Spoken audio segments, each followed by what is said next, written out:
السلام علیکم ورحمۃ اللہ وبرکاتہ۔ آپ سب سننے اور دیکھنے والوں کے لیے میری اللہ تعالیٰ سے دعا ہے کہ اللہ تعالیٰ آپ سب کو صحت تندرستی والی، ایمان والی اور اسلام والی زندگی عطا فرمائے۔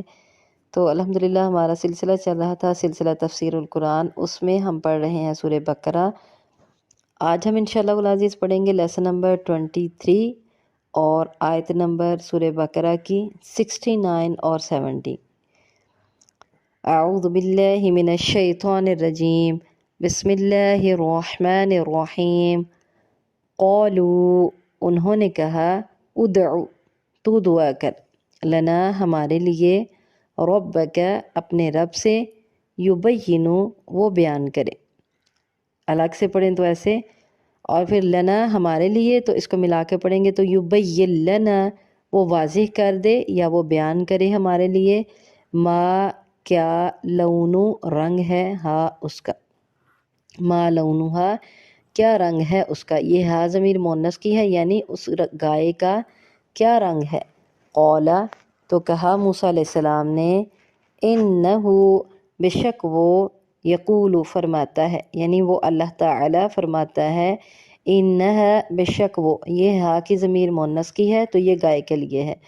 انہا، بے شک وہ، بقرۃ، گائے، صفراء، زرد رنگ کی ہے، فاقع، گہرا زرد رنگ، لونہا، اس کا رنگ، گہرا زرد رنگ ہے اس کا، فاقع، گہرا، لونہا، اس کا رنگ، تو گہرا زرد رنگ ہے اس کا، تسر، وہ خوش کرتی ہو، ناظرین، دیکھنے والوں کو، تسر الناظرین، وہ خوش کرتی ہو دیکھنے والوں کو۔ آیت نمبر 70 دیکھیں۔ قالو، انہوں نے کہا، ادعو، تو دعا کر، لنا، ہمارے لیے، ربک، اپنے رب سے، یبین لنا، وہ بیان کر دے یا وہ واضح کرے ہمارے لیے، ما، کیا، ہیا، ہے وہ گائے، ہیا پھر مؤنث کی ضمیر ہے، ما ہیا، کیا ہے وہ گائے، ان البقرہ، بے شک گائیں، تشابہ،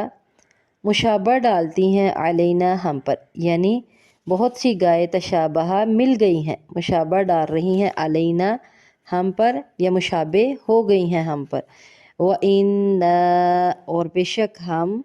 ان، اگر، شاء، چاہا، اللہ، اللہ تعالی نے، لمہتدون، تو مقصد کو پہنچنے ہی والے ہیں، یا البتہ ہم راستہ پا جائیں گے یا مقصد کو پہنچنے والے ہیں۔ یہاں آپ نے یہ بات ذہن میں رکھنی ہے کہ بقرۃ، گائے جو کہا گیا ہے نا، ایک تو میں نے آپ کو بتایا جنس کا لحاظ ہے اس میں، اچھا دوسرا اس میں یہ ہے کہ تا کے اوپر جو تنوین ہے وہ یہ بھی ظاہر کر رہی ہے کہ یہ کوئی بھی گائے ہے، کوئی بھی گائے ذبح کر دے تو کافی تھا، کوئی خاص گائے نہیں اللہ تعالیٰ نے کہا، تو جیسے معرفہ اور ناکرہ بھی ہم نے پڑھے ہیں۔ تو یہاں پھر آگے اللہ تعالیٰ ارشاد فرماتے ہیں،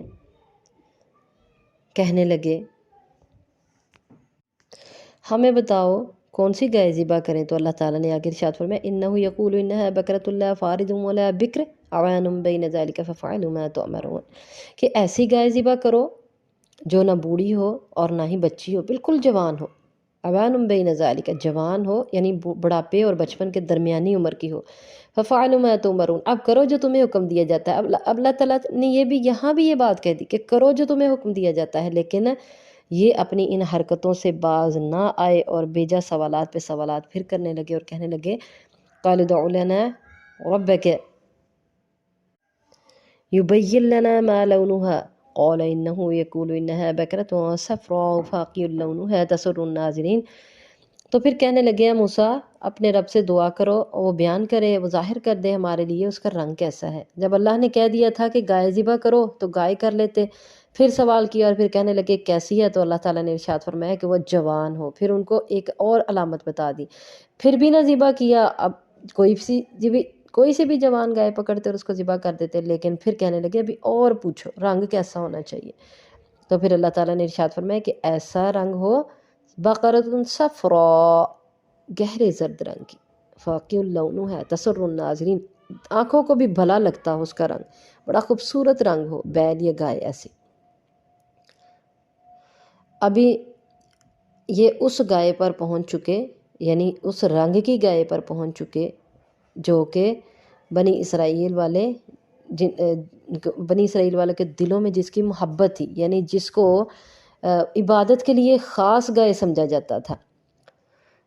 پھر کیا کہنے لگے؟ قالوا ادع لنا، ابھی بھی باز نہیں آئے اور کہتے ہیں قالوا ادع لنا، دعا کر ہمارے لیے اپنے رب سے، یبین لنا، وہ واضح کر دے، ظاہر کر دے، ما ہی ہے، کیسی ہے وہ، ان البقرۃ تشابہ علینا، بے شک گائے ہم پر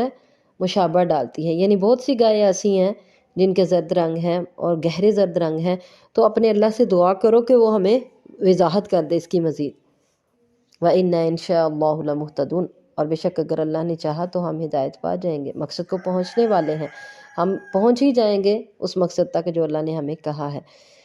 اب انہوں نے کہا انشاءاللہ، انشاءاللہ اگر نہ کہتے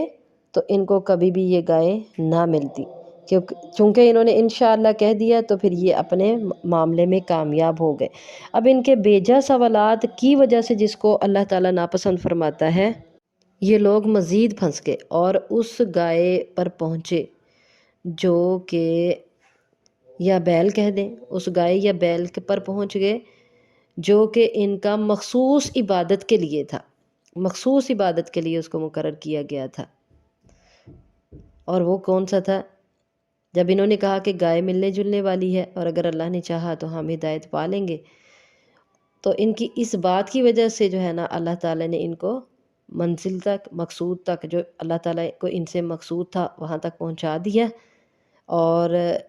یہ پہنچے اس گائے تک جس کی یہ لوگ دل میں محبت رکھتے تھے۔ یہ ہم اگلی آیت میں انشاءاللہ العزیز اس کے بارے میں پڑھیں گے۔ یہاں اب ہم مختصر یہ بھی دیکھیں گے کہ بہت زیادہ سوالات کرنے کو اسلام میں ناپسند کیا گیا ہے، اور یہ بالکل بنی اسرائیل کا فعل سمجھا جاتا ہے کہ بنی اسرائیل کے لوگ جو ہیں بہت زیادہ سوالات کرتے اور سوالات کرنے کی وجہ سے وہ پھنس جاتے، پھنس گئے بھی، جیسے یہ گائے کے واقعے میں ہم لوگ دیکھتے ہیں۔ تو نبی کریم صلی اللہ علیہ وسلم کی حدیث بھی ہے اس کے بارے میں کہ لا تسألوا عن اشیاء ان تبد لکم تسؤکم، ان چیزوں کے بارے میں سوال مت کرو کہ جو اگر ظاہر کر دی جائیں تو تمہیں بری لگے۔ تو بعض لوگوں کی عادت ہوتی ہے سوال پہ سوال کیے جاتے ہیں اگرچہ وہ سوال پوچھنے والی بات ہے یا نہیں ہے۔ تو اسی طرح نبی کریم صلی اللہ علیہ وسلم سے بھی بعض صحابہ پوچھا کرتے تھے بار بار کسی بات کے بارے میں، وہ بات جس کے بارے میں نبی کریم صلی اللہ علیہ وسلم بہت زیادہ بات کرنا ناپسند فرماتے تھے، تو ان کو منع کر دیا گیا کہ اگر اللہ کے نبی صلی اللہ علیہ وسلم کے زبان سے نکل جائے، جیسے آپ نے ایک حج کا واقعہ سنا ہوگا کہ ایک صحابی پوچھنے لگے نبی کریم صلی اللہ علیہ وسلم سے کہ کیا حج ہر سال فرض ہے؟ تو پھر پوچھا ہر سال فرض ہے؟ تو بات یہ ہے کہ اگر اللہ کے نبی صلی اللہ علیہ وسلم یہ بات کہہ دیتے کہ ہر سال فرض ہے تو ہر سال ادا کرنا پڑتا، تو جب اللہ تعالیٰ نے کہہ دیا کہ حج ہر صاحب استطاعت پر فرض ہے تو بات یہاں تک ہی کافی ہے، اس کو مزید بار بار ٹٹولنے سے، اس کو مزید بار بار کرنے سے انسان خود پریشانی میں مبتلا ہوتا ہے۔ تو اگر یہاں نبی کریم صلی اللہ علیہ وسلم یہ بات کہہ دیتے کہ ہاں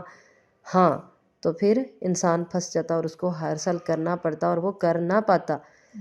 تو اس وجہ سے نبی کریم صلی اللہ علیہ وسلم سے بھی بہت زیادہ سوالات کرنے سے منع کیا گیا تھا، اور جس پر اللہ کے نبی صلی اللہ علیہ وسلم خاموشی اختیار کر لیں، اس کا جواب نہ دینا چاہیں تو اس پہ بالکل بھی خاموش رہیں۔ تو اسی طرح عام روٹین میں بھی ہمیں اس بات کو اختیار کرنا چاہیے، بہت زیادہ سوالات سے گریز کرنی چاہیے، بچنا چاہیے، اوائڈ کرنا چاہیے، تاکہ